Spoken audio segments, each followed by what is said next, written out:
Welcome to all the beloveds of God as we gather for devotions on this Tuesday, September 1st. We are going to be looking at Psalm 30 and joy. I am Heather E. Clausen, pastor of Bethel Lutheran Church and United Methodist Church, both in Hermann, Minnesota. So many of you know that I follow other clergy's sermons, their blogs, quite a diversity of voices that I listen to. I believe that as I listen to their voices, as they read their writings, they stretch me to go often outside my comfort zone in my faith and in my ministry. One of those that I follow is Reverend Anna Bladel, a clergy in Iowa, who works with an organization that she and a partner developed called Infleshed. And some of the United Methodists may recognize that as a place where liturgy that we use in worship often comes from. Also, the work done is with campus ministry. The latest blog talked a little bit about joy. I want to read this psalm and then talk about that. Psalm 30. And this is out of the New Revised Standard Version. I will extol you, O Lord, for you have drawn me up and did not let my foes rejoice over me. O Lord my God, I cried to you for help, and you have healed me. O Lord, you brought up my soul from Sheol, restored me to life from among those gone down to the pit. Sing praises to the Lord, O you, his faithful ones, and give thanks to his holy name. For his anger is but for a moment, his favor is for a lifetime. Weeping may linger for the night, but joy comes with the morning. As for me, I said in my prosperity, I shall never be moved. By your favor, O Lord, you had established me as a strong mountain. You hid your face, and I was dismayed. To you, O Lord, I cried, and to the Lord I made supplication. What profit is there in my death if I go down to the pit? Will the dust praise you? Will it tell of your faithfulness? Hear, O Lord, and be gracious to me. O Lord, be my helper. You have turned my mourning into dancing. You have taken off my sackcloth and clothed me with joy, so that my soul may praise you and not be silent.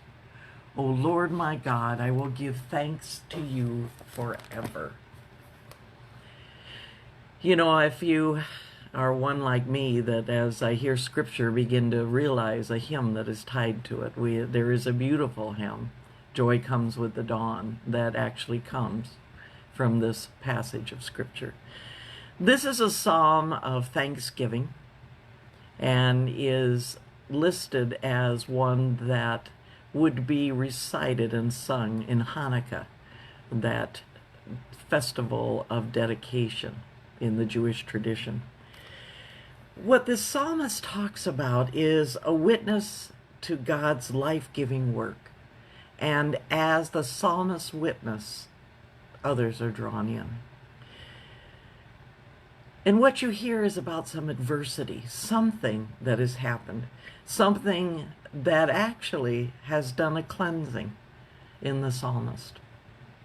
What the psalmist realized as they faced adversity was that they had kind of a false and superficial confidence, and it wasn't strong enough to deal with the adversity.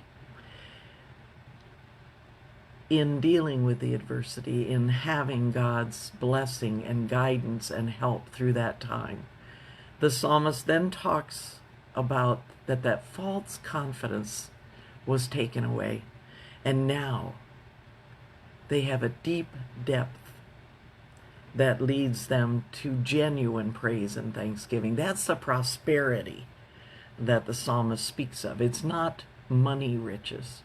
It is a new depth of faith, a new deeper connection with God that the psalmist praises, but then also says this is going to last forever. And what you hear in that is this confidence that even when adversity comes, I now have a deep foundation. Joy is spoken of several times in this psalm. We tend to equate joy and happiness, and they really are not the same. Joy is something much deeper. And that's what Anna Bladel spoke about in a recent blog, talking about the working with students, talking about the moment of joy and seeing faces of students again, even if it was virtual, and how they shared together, How Goes It With Your Soul, and sang a song together at that time as they gathered. The song is, I'm trying to find the title, Would You Harbor Me? Which led to a deep discussion. And the discussion came around to joy. It's something that is deeper than the passing happiness of a moment, but something that can be foundational, something that can be our prosperity to help us weather the storms. These are some that are listed in the blog.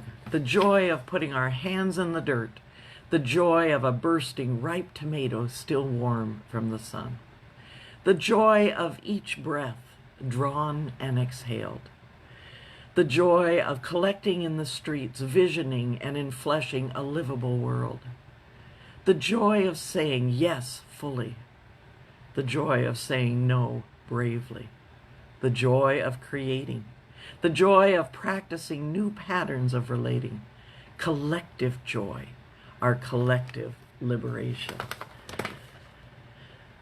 Joy is something so much more than just that moment when everything seems good and then all of a sudden it doesn't. And the joy that the psalmist speaks of was this removal of this superficial false confidence, that it was like the scripture that talks about building on the shifting sands instead of a foundation on the rock.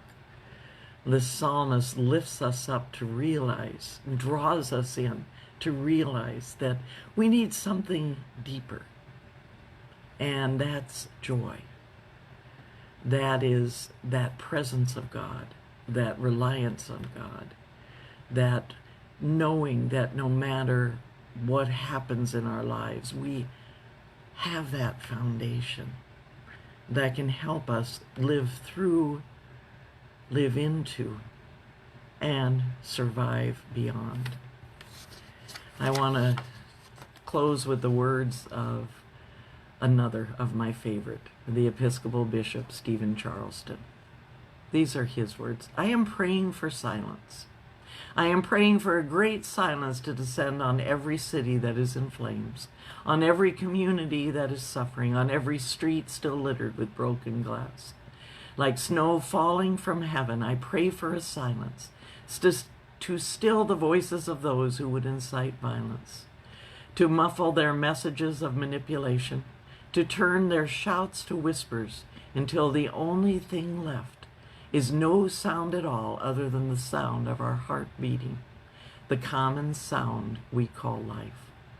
I am praying that in this holy silence, free from the voice of hate, we might finally see each other clearly, see who we are, see what we have done and are still doing, see into the eyes of those who have been told are different, who we have been told are different. No more speeches today, no more fear or anger, only silence, the silence of any human spirit when it first sees truth. The words of the bishop today, in our very upheaval times, uncertain times,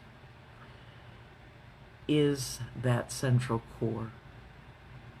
The same as the psalmist said. The psalmist saw the truth. And that truth was that there is something beyond. There is something much deeper. He named that place silence. The psalmist names that place joy. Both get us there, into the praise and thanksgiving that is deeper and can carry us through and can guide us in how we are to respond. Go in peace. Amen.